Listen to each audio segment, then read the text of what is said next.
Alright guys, ZFR back here again today, and it's time to review Walking Dead Season 7, Episode 1, The Day Will Come When You Won't Be. First, let me just say that it's pretty cool that title is like a callback to Season 1 with the government dude who want everybody to commit suicide, but Rick thanked him that he didn't force them to, and he was like, the day will come when you won't be thankful for that, you know. So that's what this episode's named after. I think that's a cool callback. And before I get too deep into this, let me also just say real quick, sorry this is coming out a day later than I said what or that I usually do. It's like I usually upload right after the episode, but I just had to watch Talking Dead and all that and see what was going on, see all the extra stuff. And it was too late for me by then. Like, I had to get up the next morning, so I just said screw it. But anyway, in this video we're going to be going over all of the stuff that happened, or at least all the important stuff. I'm going to try to do this review a little cleaner, and not really do so much summary and more review. So if you haven't seen the episode, go check it out. But because obviously there's going to be gigantic spoilers in this. But anyway, getting into it, like, let's see, where should I even start? So I just start off with the fact, let's start off with the fact that AMC totally had everybody worried at the beginning of this episode. Like, I know I'm not the only one that was worried they were going to do some BS with this kill here. Like, I for a second thought they were going to do some garbage where they made us wait to the very end of the episode to see who died. I was like, AMC,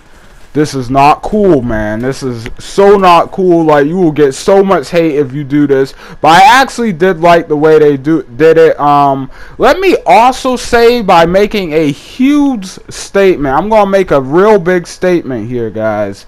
I think that this was done better than it was in the comics. I'm going to be honest with you right there. I think this was done way better. I'm going to get into the reasons why. It's not because of the double death, which there was, in case you didn't see the episode. But like I said, if you didn't see it, please go watch it. But yeah, like, I like the interaction with Negan and Rick. Like, I like the fact that we got to see more of Negan, that he really stuck around to intimidate us even more, you know, like, so he's in charge. And pretty much this episode wasn't even about the death. It was more about making Rick understand that Negan's in charge now, because, you know, after the Lucille kills and everything, I'll get to those in a second in case you want me to talk about those now. I'll get them in a second.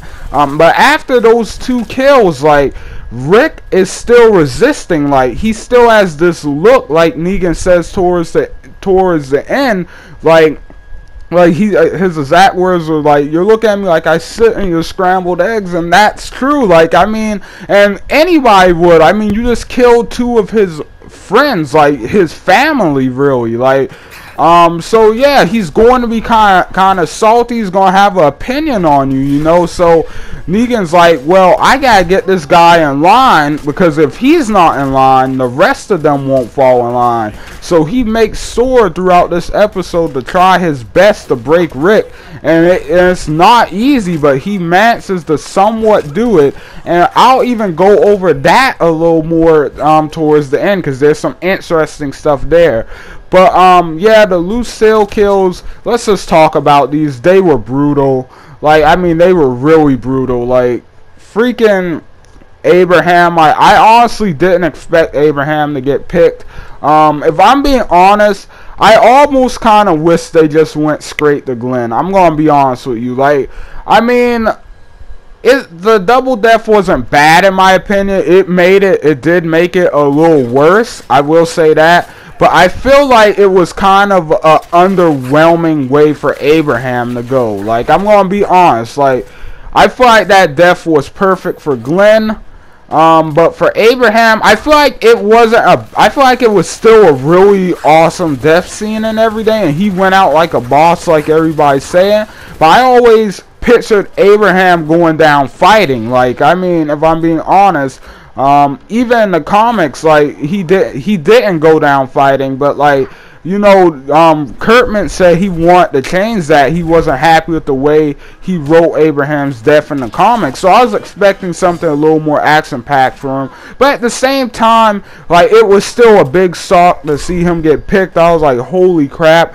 But I will admit, I was kind of expecting more after they killed Abraham, because his death was just kind of underwhelming. If I'm being honest, like, the Abraham kill was somewhat underwhelming, when especially when you compare it to Glenn's death. Like, I mean, Glenn's was so much more brutal in my opinion. Abraham's was awful, but like, they showed so much more of Glenn's. Like, there's not even a comparison in my opinion. And the whole situation with him and Maggie and everything, like, man, like, that just sucks. I wish I did a reaction video, because I was like in here getting ready to pull out my hair, guys. Like, it was so freaking bad. Like, I just couldn't believe my eyes. And like, they did such a good job of pulling like the scene straight from the comic. Like, it was identical to the comic almost. Like, I mean, it was just amazing. Like, they really did the fan service there. They really did Glenn's character service. Like,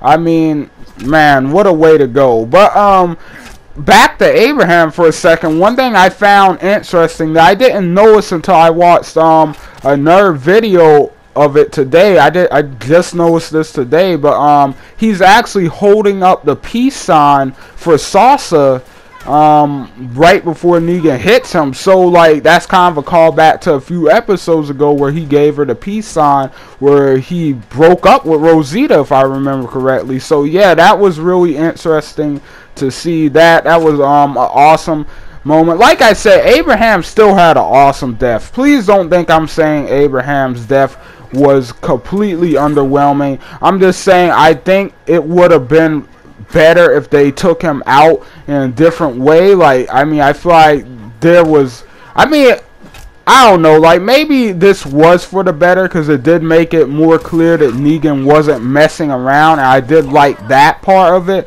But I don't know, like, I just feel like Abraham should have went out in a slightly different way. Like, I'm kind of salty they didn't kill Daryl. Like, I mean, Daryl deserved it. Like, let's be honest here. Like, he's the reason Glenn's dead. Like, let's not even beat around the bush. Daryl fans are going to try and defend him, but it is like 99% Daryl's fault Glenn is dead, and the other 1% goes to Negan, because he's just reacting.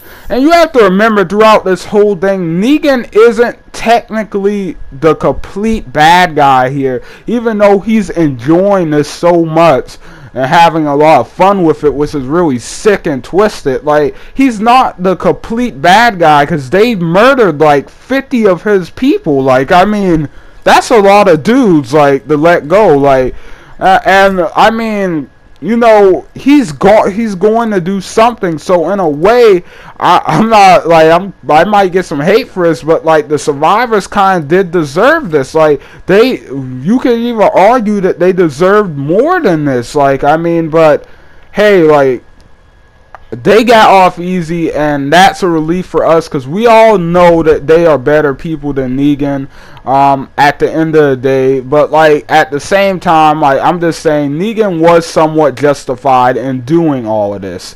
But yeah, that's pretty much like the beef of the episode. Of course, there is the stuff towards the end with Carl and Negan getting ready to make Rick cut off his hand. Like, that was a pretty intense part. Like, I was like, holy crap, when he said, dude, like, I got chills down my spine when he turned around and said, Rick, I want you to cut your son's left arm off. I was like, what?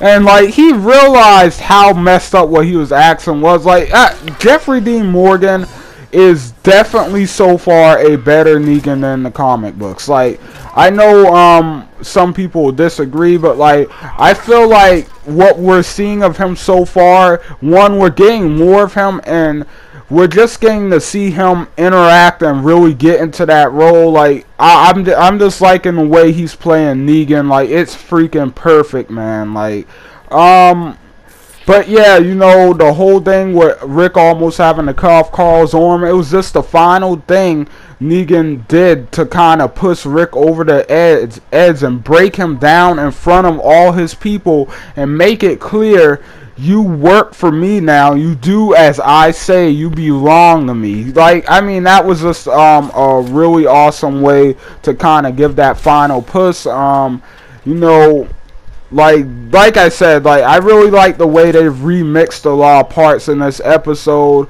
And like, I'm just now realizing I kind of didn't talk about how brutal the Lucille kills were, but I don't think I need to. Like, they were pretty gruesome. They sold a whole lot. But yeah, like, anyway, moving back past that, like, Lucille kills horrible, but time to move on. Like, then there's the end of the episode, and I have to talk about this part with Maggie. I loved the way they did this. Like, I'm so glad they didn't do what they did in the comics, and have her, you know, punch Rick and blame him and stuff. Like, because I thought that was just a dick move in the comics. I like really didn't get why that was even a thing. Like, I mean, obviously he couldn't do anything. It kind of sucked that he got blamed for it in the comics. He did try, you know, but like in the show, I feel like it was more of a reasonable reaction. Like, and on top of that, like I said, Daryl was really to blame. Like, I kind of have to wonder, are we going to see some conflict between Maggie and Daryl because of this? I feel like we might, because like I said, it is Daryl's fault. But I'm not sure if Maggie is the type of person that would blame Daryl like that. I'm pretty sure she might let it go, but at the same time, who really knows? She might be pissed at him for quite a while.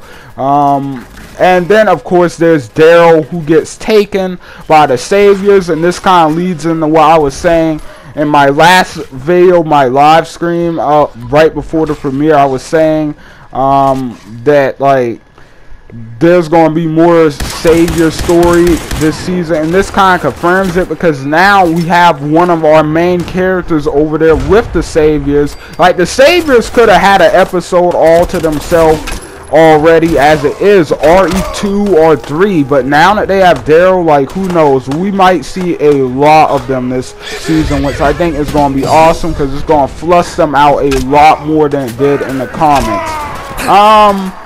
But yeah, like, and pretty much the last little part I want to talk about is, like, at the dinner table, of course, you know, they just, like, had that last little memorial moment for Glenn and Abraham. That was a nice touch. And I don't know how many of you noticed, but there was actually the guy taking the picture of Glenn's Bastion head at when they were all leaving. Like, the guy actually took the picture. Like, for those of you who didn't catch that, a lot of people were expecting something like that to go down, because when Glenn saw all of the Polaroid pictures in a few episodes back last season, so yeah, that still happened. That was also a good good attention to detail that they added in there. But yeah, that's really all for this episode, guys. This was a really brutal, really hard to watch episode of Walking Dead. I'm sorry I didn't go too deep in on everything like I usually do, but I'm really trying to clean these reviews up a little bit and make them a little more tight, a little more quick, and just, you know, have them be a little more clean overall. I think I did a good job of that here, but I will have more videos detailing a lot of other stuff, so make sure you hit that subscribe button if you want more. Hit that like button if you liked it, because there will be more content coming on The Walking Dead this week. A lot more content. And keep your eye out for tomorrow, because tomorrow I'm going to have my predictions for the next episode come up. So yeah, just keep your eye out for that. But anyway, guys, thank you guys so much for watching. This has been my review for episode 701 of The Walking Dead. I hope you guys enjoyed. I will see you guys on the next video. Zia far out, guys.